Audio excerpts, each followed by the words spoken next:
Bom dia. Como é que você conseguiria dar uma lição para alguém estando numa grande pressão? Dizendo de outra forma, será que você conseguiria, no momento de grande tensão, ter sobriedade, tranquilidade suficiente para ensinar pessoas e até dar exemplos para aquelas pessoas? Bom, o nosso texto de hoje trata exatamente disso, de alguém que fez isso, no momento que um dos piores da vida dessa pessoa, uma grande tensão sobre os seus ombros, deu uma lição espetacular. Bom, acho que não vai ser difícil pensar em quem que eu estou me referindo, é o Senhor Jesus Cristo, na noite em que ele foi traído. Naquela noite ele estava na sua última reunião com os seus apóstolos ali, onde ele iria celebrar a Páscoa, a última Páscoa dele, instituir a ceia. Então ele deu uma lição prática ali, no momento de grande tensão que ele estava passando, porque ele sabia que daqueles 12 que estavam com ele, um ia traí-lo, e ele sabia tudo o que ia acontecer logo após. Vamos orar ao nosso Deus, pedir que Ele nos abençoe na transmissão desse estudo, dessa mensagem. Santo Deus, muito obrigado por tudo que Tu fazes em nossas vidas, livra-nos de todo o mal, mantém-nos sempre na Tua vontade, com santidade, sobriedade, discernimento, e capacita-me a transmitir essa mensagem agora, capacita cada servo Teu, cada serva Tua que está aqui agora, e a mim mesmo para transmitir com fluência, em nome de Cristo, amém, Senhor. Muito bem, vamos para João capítulo 13, versículos 2 em diante. João 13, 2 em diante. João capítulo 13, Evangelho de João capítulo 13, versículo 2 em diante, diz assim: Durante a ceia, tendo já o diabo posto no coração de Judas Iscariotes, filho de Simão, que traísse a Jesus, sabendo este que o Pai tudo confiara às suas mãos e que ele viera de Deus e voltava para Deus, levantou-se da ceia, tirou a vestimenta de cima e, tomando uma toalha, cingiu-se com ela.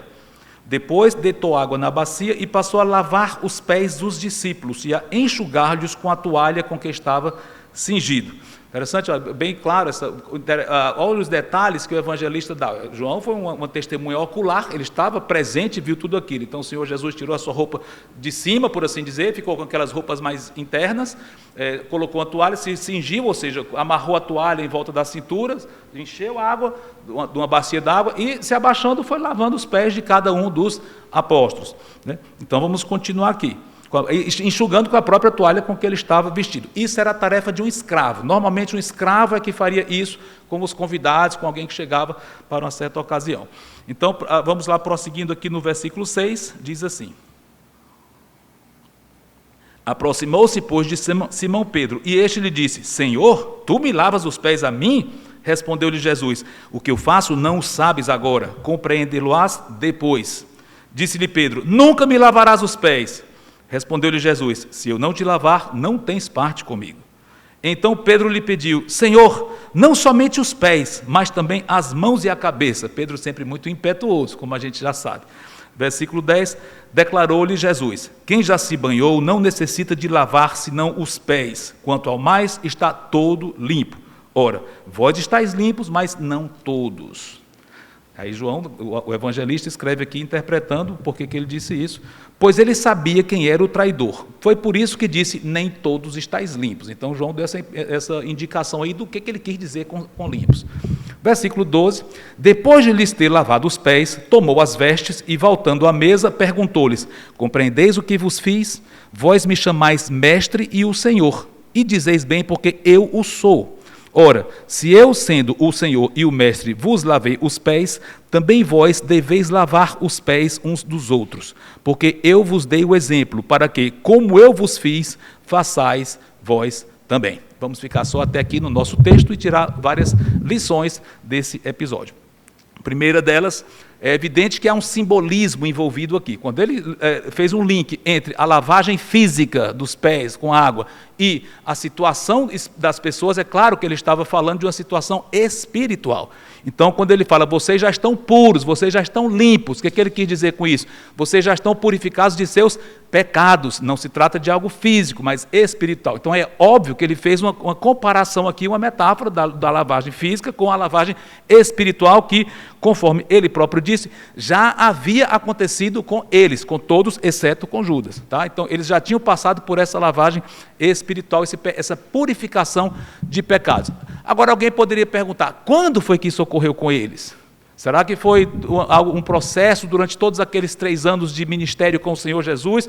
Será que foi algo que aconteceu ali naquele mesmo momento? Ou como é que foi isso? Eles estavam num processo? Como é que é isso? Bom, ele não especificou, mas nós temos indicações de o que foi usado para isso. Nesse mesmo discurso, um pouquinho mais para frente, ele disse o que foi utilizado, o que Deus usou para limpá-los. Então, vai um pouquinho para frente em João 15:3. Mesmo discurso, mesma ocasião aí. João 15:3 diz assim: vós já estáis limpos, por quê? Pelo quê? Pela palavra que eu vos tenho falado. Interessante, essa purificação que eles tiveram foi através da palavra de Cristo. Aí a gente pode perguntar, mas assim, como assim? A palavra de Cristo quer dizer que o que Cristo dizia, tudo, o que quer que ele falasse já ia purificando automaticamente as pessoas? Seria isso? Então era algo meio místico, só a palavra dele em si já ia santificando todo mundo. Não. E é evidente que isso não se refere à palavra, coisas que ele dizia no dia a dia corriqueiramente, tipo, vamos para ali, vamos fazer isso agora, vamos. Não é isso que iria purificá-los dos seus pecados. Evidentemente, embora a Bíblia não diga explicitamente, mas é óbvio, até por outras passagens das Escrituras, que aqui fala de quando ele estava falando da salvação. Óbvio, quando ele falava de assuntos salvíficos, profundos, acerca da missão dele, do pecado, da condenação do pecado, da purificação, quando ele falava dessas coisas, a salvação pela fé, tudo isso que ele explicava, isso que é considerado como a palavra de Deus, ou seja, o Evangelho, isso é que purificaria, óbvio. Mas não era automaticamente. Para que essa palavra pudesse ter purificado cada um deles, foi preciso o quê? Que eles, além de ouvir, crescem naquilo, óbvio. Será que tem uma prova disso, de alguém que estava ali, ouviu tudo igual aos outros, mas não usufruiu disso? O próprio Judas, ele ouviu tudo, mas não aproveitou para ele, porque ele não creu naquelas coisas. Mas, quanto aos discípulos, eles ouviram, creram, aquilo teve um impacto sobre eles, eles entenderam, isso é verdade, e se entregaram ao Senhor Jesus Cristo, em algum momento dos seus ministérios, da sua vida. Então, nesse momento que eles se entregaram realmente ao Senhor, eu não sei quando foi cada um deles, mas nesse momento, então, realmente eles foram completamente purificados de todos os seus pecados, e essa purificação foi uma vez para sempre. Fica bem óbvio aqui, inclusive, no próprio discurso do Senhor, quem já se lavou não precisa lavar de novo. Olha a segurança da salvação, perceberam aí? Lavou uma vez, só existe uma conversão. Às vezes as pessoas dizem, a gente pergunta para alguém, quando foi que você se converteu? Ah, já 3 vezes já. Então, provavelmente, talvez nenhuma. Né? Mas seja como for, conversão é só uma, não pode ser repetida.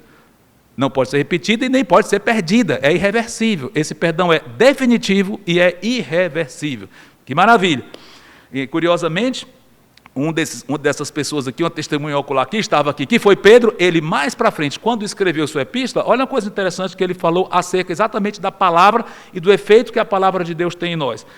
Se quem não quiser ir lá, não precisa, eu posso ler aqui, mas eu vou ler a 1 de Pedro 1:23. Novamente, se vocês quiserem, pode só esperar que eu leio, mas pode ir lá também. 1 de Pedro 1, versículo 23, ele faz exatamente uma ligação entre a palavra de Deus e a nossa conversão. Olha o que ele diz aqui.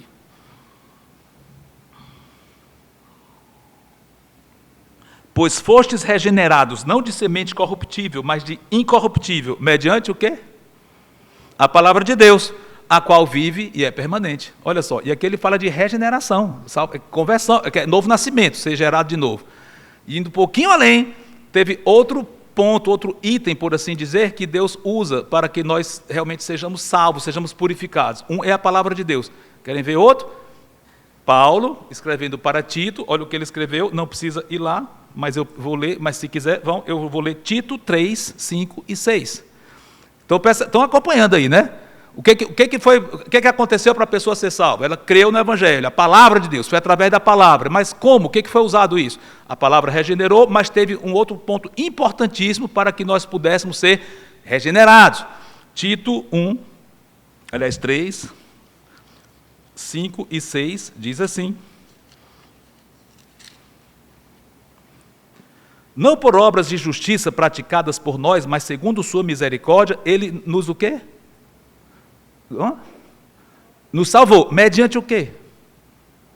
Lavar, regenerador e renovador do Espírito Santo. Lavagem, olha só. Então, ele nos lavou, ele nos regenerou e lavou mediante o Espírito Santo.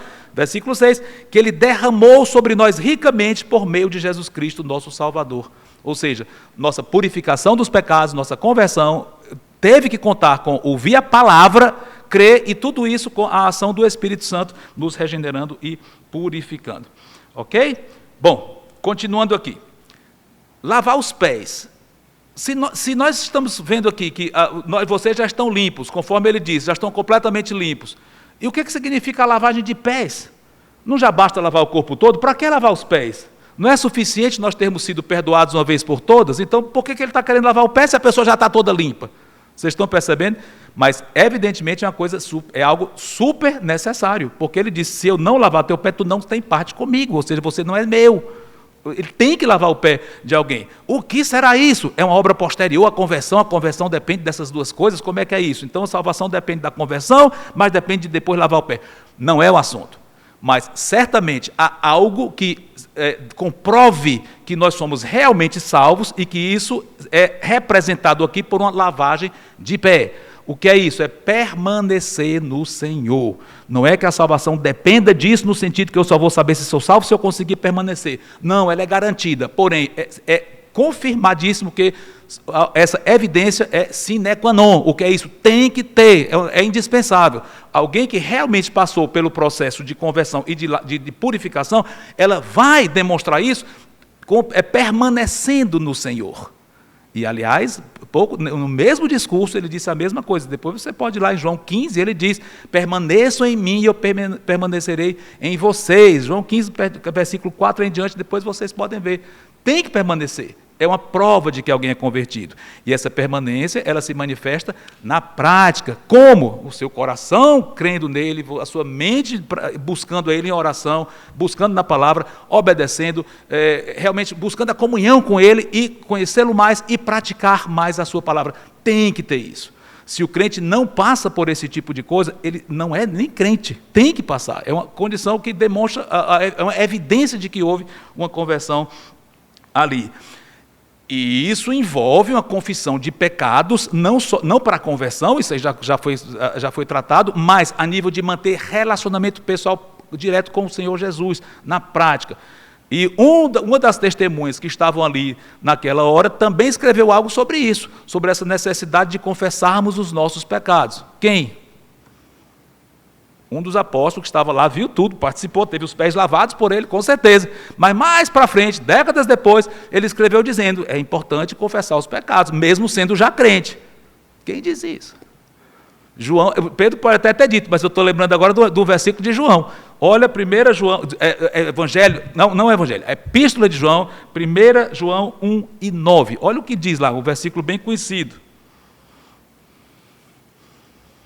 Olha como é interessante isso, falando de pureza de pecado, olha só. 1 João 1 e 9 diz: se confessarmos os nossos pecados, Ele é fiel e justo para nos perdoar os pecados e nos purificar de toda injustiça. Eu entendo que ele está falando de uma coisa contínua aqui. Ou seja, apesar de já termos sido perdoados uma vez por todas, temos necessidade de estar, novamente, só repetindo a nível de ênfase, buscando ao Senhor e confessando os seus pecados, pedindo força para não pecar mais, e aí vai. Ou seja, é uma continuidade. Uma curiosidade, quais são as duas ordenanças da igreja? Que Deus deixou para a igreja? Tem duas. Ceia e batismo. Muito bem, batismo, ceia. O batismo simboliza o quê? A conversão. O momento em que nós morremos e ressuscitamos com Cristo. E quantas vezes ocorre isso em nossa vida? Uma, na conversão. Quantas vezes nós temos que nos batizar? Uma. A ceia simboliza o quê? Nossa permanência no Senhor. Não é uma coisa que acontece uma vez só. É dia após dia, permanecer. Enquanto estiver vivo, estamos permanecendo no Senhor e buscando a presença dEle. É isso que a ceia simboliza. Claro, simboliza o momento em que nós assimilamos o sacrifício de Cristo e fomos salvos, mas a partir daí, isso é demonstrado com toda uma vida continuamente no Senhor. É isso. Por isso que a ceia é comemorada só uma vez também? Não, continuamente, porque lembrando que nós temos que estar sempre nos alimentando do Senhor Jesus e da sua palavra. Apesar de já termos sido salvos uma vez por outra, nós manifestamos que somos realmente convertidos através de buscá-lo continuamente, e isso dia a dia, enquanto viver. O crente mesmo nunca vai se afastar do Senhor e se desligar dele. Pode até passar problemas, cair num pecado, não deve, mas é possível, e se afasta, passa momentos tenebrosos, sem comunhão, é possível, Deus pode permitir. Porém, se for crente mesmo, ele volta, e ele não vai se satisfazer naquela condição nunca. Ok? Mas enfim, pegando aqui então, a questão do simbolismo de lavar os pés, significa a nossa manutenção, entre aspas, espiritual, confessando pecados e crescendo espiritualmente, tá? Agora, ele diz que, além dele ter feito para com eles, demonstrando essas coisas, embora ele não tenha explicado tudo isso que a gente está dizendo aqui agora, a gente está dizendo isso lançando mão de vários outros versículos, etc. Ele não disse, mas ele deixou uma ordem bem clara ali. Qual foi a ordem que ele deixou para eles?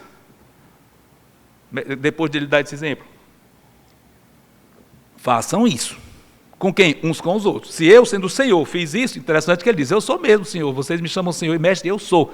Mas se eu fiz isso, quanto mais vocês. Ele acrescenta depois, o servo não é maior do que o Senhor. Se eu, sendo Senhor, fiz isso, quanto mais vocês devem fazer uns com os outros. Como é que a gente pode fazer isso na prática com os irmãos? Ele não falou isso agora, eu estou lançando mão da interpretação dessa comparação entre lavar pé, etc., etc., e o que nós fazemos. Então, como é que nós podemos aplicar isso na vida uns dos outros? Lavar os pés uns dos outros. Eu entendo que seja edificar os irmãos, ajudar os irmãos na sua caminhada cristã, ajudar os irmãos a deixarem o pecado para lá, ajudarem os irmãos a serem fortes, a serem confortados, saberem o que fazer, etc. Toda uma gama de atividades que envolvem mandamentos recíprocos, ou seja, repreender, ou exortar, ou elogiar que seja, ou confortar mesmo, enfim, encorajar, tudo isso que envolve o nosso trabalho, usando a palavra do Senhor e em estudos e tudo mais, façamos isso na vida uns dos outros. Interessante, evidentemente os pastores e mestres têm uma tarefa muito especial em termos de ensino, claro, mas o ensino geral mesmo, de uns ajudando aos outros através da palavra, todo mundo tem que participar de alguma forma. Ou seja, nós somos usados uns com os outros de ajudar a lavar os pés dos outros, a aperfeiçoá-los espiritualmente em sua caminhada cristã. Agora, note que quando o Senhor Jesus deu ordem para ele não disse tudo isso, vocês vão fazer simbolizando isso. Nós é que estamos pegando aí o significado geral, estamos aplicando. Mas ele disse em termos gerais. E dentro da ordem que ele deu, ele quis dar uma lição logo bem clara ali naquele momento. Qual seria essa lição? Humildade e ajudem uns aos outros. Embora ele não tenha especificado a implicação espiritual, a analogia, ele não fez isso aqui. Mas o que ele disse ali no momento, que era até onde eles podiam alcançar naquela hora, é: sejam humildes, não queiram ser uns maiores do que os outros, que eles viviam querendo isso. Senhor, quem vai ficar à tua direita e à tua esquerda e tal, quem é o maior no teu reino? E ele repreendia toda vez, né? Então eles tinham esse problema. Então o Senhor disse: não queiram ser maior do que os outros, sejam servos. O maior é o que serve mais. Então sejam humildes e ajudem uns aos outros, de uma forma bem geral, bem abrangente, que entendo eu que envolva até prestatividade em qualquer tipo de assunto, inclusive ajuda material se for o caso, seja o que for, ajudemos, sejamos prestativos uns com os outros. Bom, tendo dito tudo isso, será que a gente pode ter uma lição a aprender com um personagem bem ruim nesse contexto aqui? Sim, Judas. Judas não fazia parte dos que tinham sido lavados, mas a gente pode aprender alguma coisa com ele, no sentido de não imitar? Sim. O quê? Ao não acolher a palavra do Senhor e crer e colocar o coração naquela palavra, o que aconteceu com o coração dele, segundo essa própria narrativa que acabamos de ler, João capítulo 13? Alguma coisa aconteceu com o coração dele, o que foi? Descubram aí no nosso texto. Nós lemos João 13, de 2 até o 15. Descubram aí. Alguma coisa, coração de Judas, aconteceu alguma coisa. Pronto. O diabo pôs no coração de Judas. Versículo 2 logo. Primeira frase que nós lemos aqui, por isso talvez tenha sido mais difícil lembrar, porque foi a primeira frase, a gente falou tanta coisa depois, né? Mas o diabo pôs no coração de Judas para atrair a Cristo. Alguém pode dizer, então ele não teve culpa, se foi o diabo que colocou. Como não teve? É óbvio que teve. Ele acolheu. Então, uma coisa não anula a outra. Então, na hora que a pessoa fecha os ouvidos de ouvir a palavra de Deus, ela está automaticamente abrindo os ouvidos para ouvir o diabo. E, aliás, ou se segue a um, ou se segue a outra. Ou se segue o Deus vivo, a verdade, ou segue o arqui-inimigo de Deus, Satanás. Não há meio termo. Ou se está num, ou se está no outro. Aquele que crê no Senhor, segue a Ele, segue a sua palavra, está a salvo. Aquele que não dá crédito a Ele, já está automaticamente dando crédito ao inimigo. Não tem meio termo. Então as pessoas que dizem, não, eu sou amigo do Evangelho e tal, mas eu prefiro não me comprometer muito e tal, já está tomando a posição, está tomando a posição perigosíssima, porque ele está dando crédito à mentira.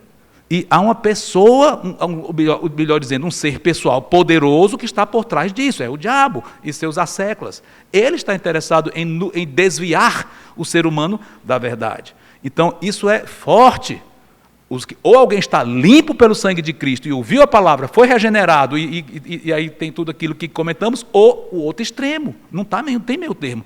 Ou o coração está crendo na mentira e vai ser responsabilizado por tudo o que Satanás botar no coração dele. Ele não vai ser isento disso.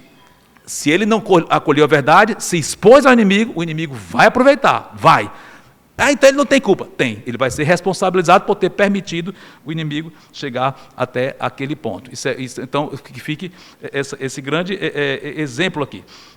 Interessante que depois, você não precisa ir lá, mas Marcos 14, 21, Cristo... Aliás, vamos lá, eu acho que vale a pena a gente ler isso aqui. Marcos 14, 21, dá mais informações sobre a questão de Judas.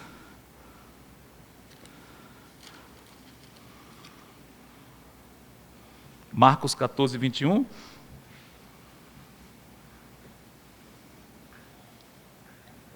Diz assim: pois o Filho do Homem vai, como está escrito a seu respeito, mas ai daquele por intermédio de quem o Filho do Homem está sendo traído.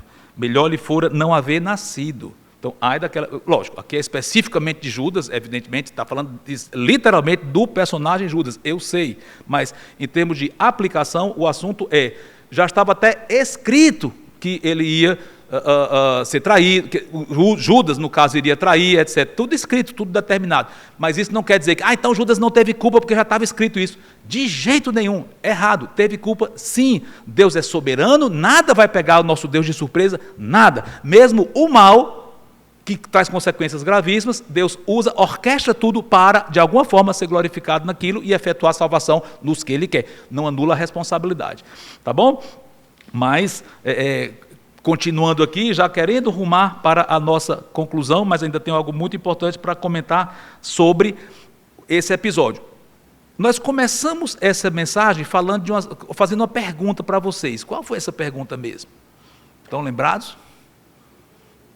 É um teste de memória agora. Eu perguntei alguma coisa. Será que você já...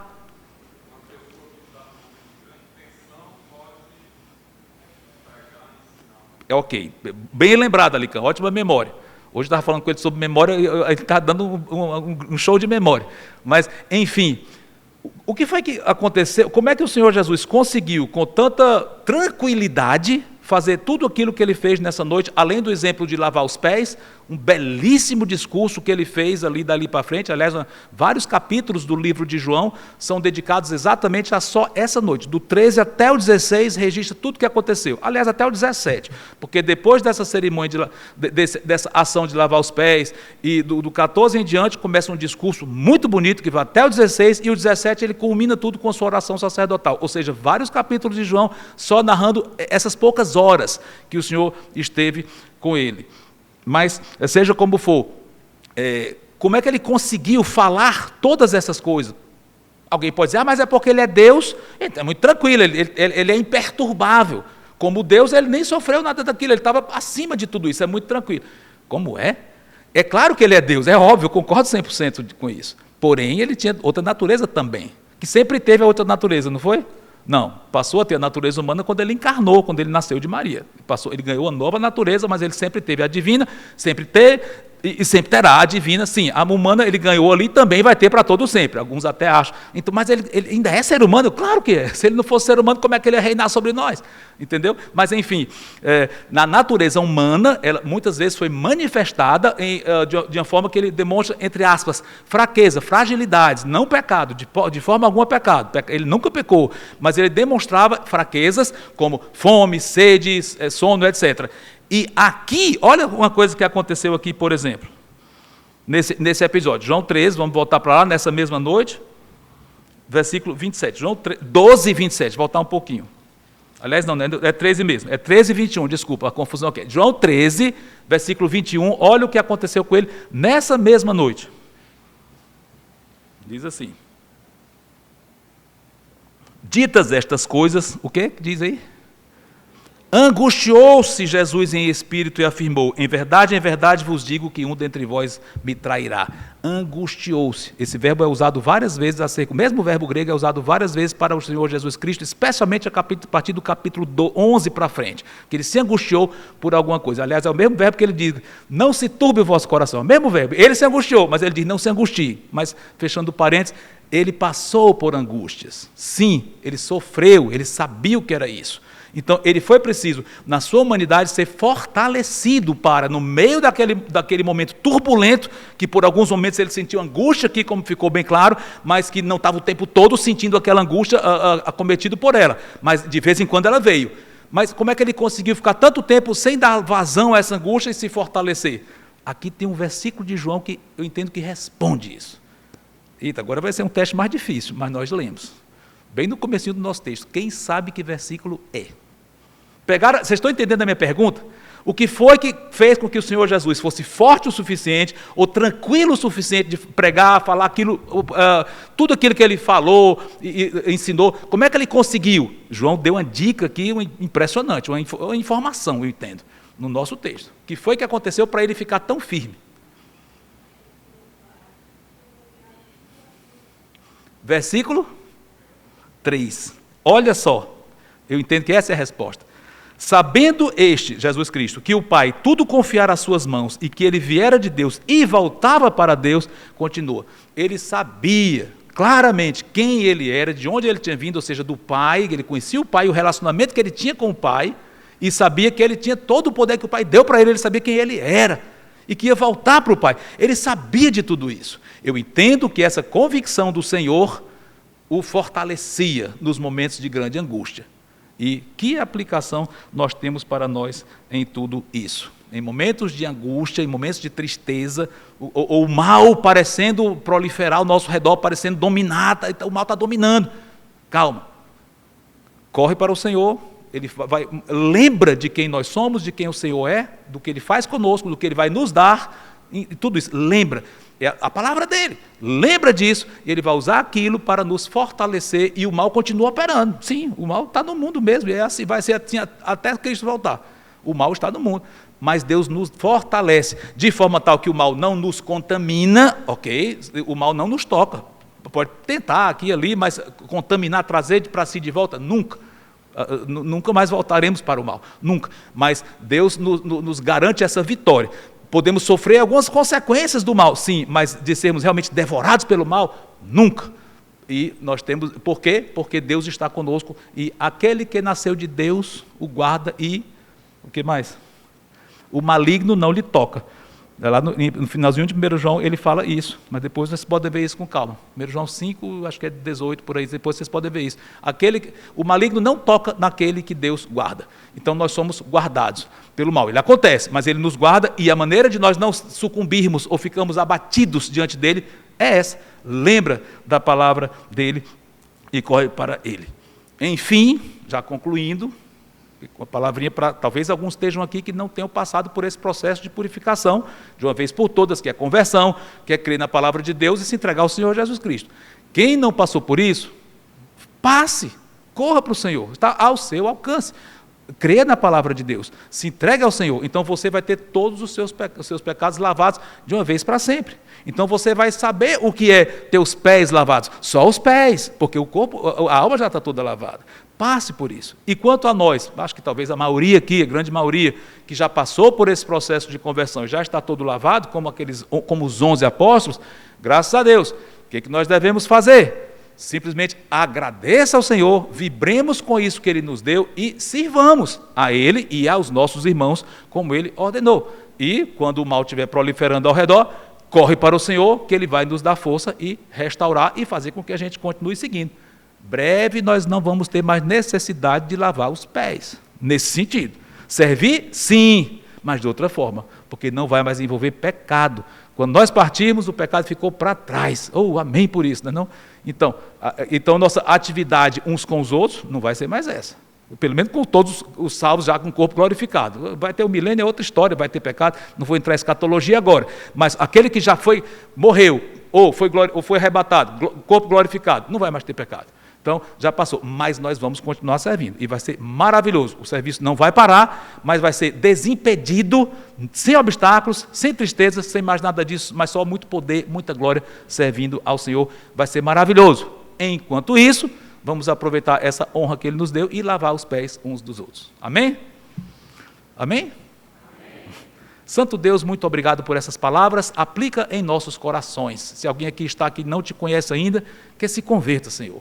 E os que já te conhecemos, que cresçamos cada vez mais no conhecimento Teu e da Tua palavra, para lavarmos os pés uns dos outros e te veres a Ti agindo em nossas vidas, porque estamos unidos a Ti, é muito forte isso, porque o Teu Espírito nos capacita, nós somos Teu corpo, Teus membros, e é Tu agindo no planeta através de nós. É uma grande responsabilidade, um grande privilégio ver Cristo agindo na sua igreja. Então, que Tu hajas através de nós. Muito obrigado, em nome de Cristo. Amém.